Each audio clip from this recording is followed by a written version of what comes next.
بسم اللہ الرحمن الرحیم۔ السلام علیکم۔ اسم کی اقسام بلحاظ بناوٹ۔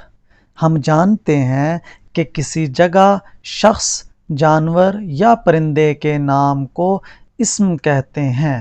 معنی کے لحاظ سے اسم کی دو اقسام ہوتی ہیں، اسم معرفہ اور اسم نکرہ، جس کے بارے میں ہم بات کر چکے ہیں۔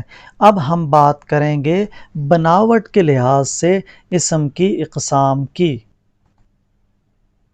بناوٹ کے لحاظ سے اسم کی تین اقسام ہیں: اسم مشتق، اسم مصدر اور اسم جامد۔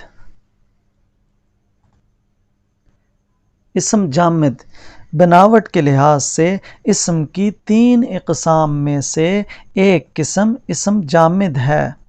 یہ وہ اسم ہے جو نہ خود کسی اسم سے بنتا ہے اور نہ اس سے کوئی دوسرا اسم بنتا ہے، اس لیے اس کو اسم جامد کہتے ہیں۔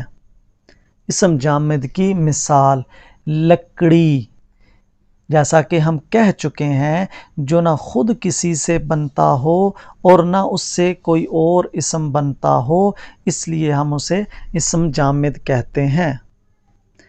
اسم جامد کی مثال نمبر 2، لوہا۔ لوہا اسم جامد ہے۔ احمد، احمد اسم جامد کی مثال ہے۔ اسم جامد کی مثال نمبر 4، بلی، جو نہ خود کسی اسم سے بنی ہو اور نہ اس سے کوئی اور اسم بنتا ہو، اس کو اسم جامد کہتے ہیں۔ اسم مصدر بناوٹ کے لحاظ سے اسم کی تین اقسام میں سے ایک قسم اسم مصدر ہے۔ یہ وہ اسم ہے جو خود تو کسی اسم سے نہیں بنتا لیکن اس سے دوسرے اسم بنتے ہیں، اس لیے اسے اسم مصدر کہتے ہیں۔ مصدر کسی کام کا نام، کام کے نام کو کہتے ہیں۔ اسم مصدر کے آخر میں نا آتا ہے۔ اس میں زمانہ یا وقت متعین نہیں ہوتا، لیکن نا والے الفاظ بعض اوقات مصدر نہیں بھی ہوتے۔ مثال کے طور پہ نانا کے آخر میں نا آتا ہے لیکن یہ کوئی کام نہیں ہے، اس لیے یہ مصدر کی مثال نہیں ہے۔ چنا اور گنا کے آخر میں بھی نا تو آ رہا ہے لیکن یہ کسی کام کا نام نہیں ہے، اس لیے اس کو مصدر کی مثال تصور نہیں کیا جائے گا۔ اسم مصدر کی مثال: پڑھنا۔ پڑھنا ایک کام ہے لیکن اس میں وقت کا تعین نہیں ہو رہا کہ کب پڑھا جا رہا ہے، اس لیے اس کو اسم مصدر کہتے ہیں۔ لکھنا اسم مصدر کی مثال ہے جو خود تو کسی اسم سے نہیں بنا لیکن اس سے مزید اسم بنائے جا سکتے ہیں، جیسے لکھنا سے لکھائی، اس لیے لکھنا کو اسم مصدر کہا جائے گا۔ اسم مصدر کی مثال نمبر 3، کھیلنا، جو خود تو کسی اسم سے نہیں بنا لیکن اس سے اسم بنایا جا سکتا ہے، یعنی کہ کھیل، تو اس لیے ہم کھیلنا کو اسم مصدر کہیں گے۔ اسم مصدر کی مثال نمبر 4، جیسا کہ ہم کہہ چکے ہیں کہ اسم مصدر کسی کام کے نام کو کہتے ہیں جس کے آخر میں نا آتا ہو۔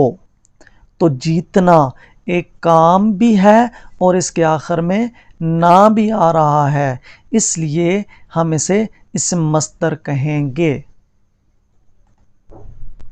اسم مشتق بناوٹ کے لحاظ سے اسم کی تین اقسام میں سے ایک قسم اسم مشتق ہے۔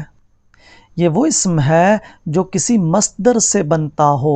اسم مصدر سے بنا ہوا اسم اسم مشتق کہلاتا ہے۔ اسم مشتق کی مثال: پڑھائی، جیسا کہ ہم نے کہا تھا کہ پڑھنا جو ہے وہ اسم مصدر ہے اور پڑھنا سے بنا پڑھائی، تو پڑھائی اسم مشتق ہے جو کہ کسی مصدر سے بنا ہو۔ لکھنا سے لکھائی، لکھائی اسم مشتق ہے جو کسی مصدر سے بنا ہے۔ اسم مشتق کی مثال نمبر 3، کھیل، کھیلنا اسم مصدر تھا اور کھیلنا سے بنا کھیل، اس لیے ہم کھیل کو اسم مشتق کہیں گے۔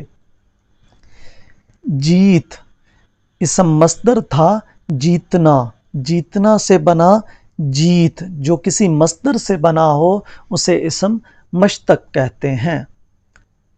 یہاں آپ کو ایک بار پھر سمجھانے کی کوشش کی گئی ہے کہ اسم جامد، اسم مصدر اور اسم مشتق میں کیا فرق ہے۔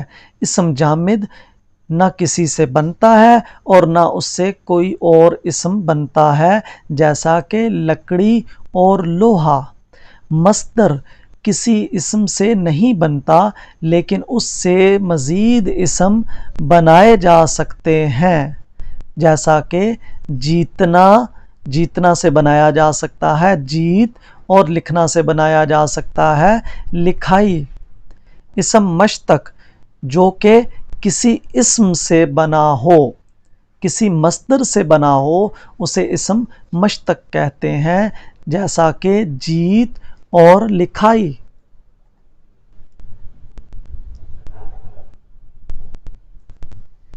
ہم جان چکے ہیں کہ مصدر کسی سے بنتا نہیں ہے لیکن اس سے دوسرے اسم بنتے ہیں۔ معنی کے لحاظ سے اسم مصدر کی 2 اقسام ہیں،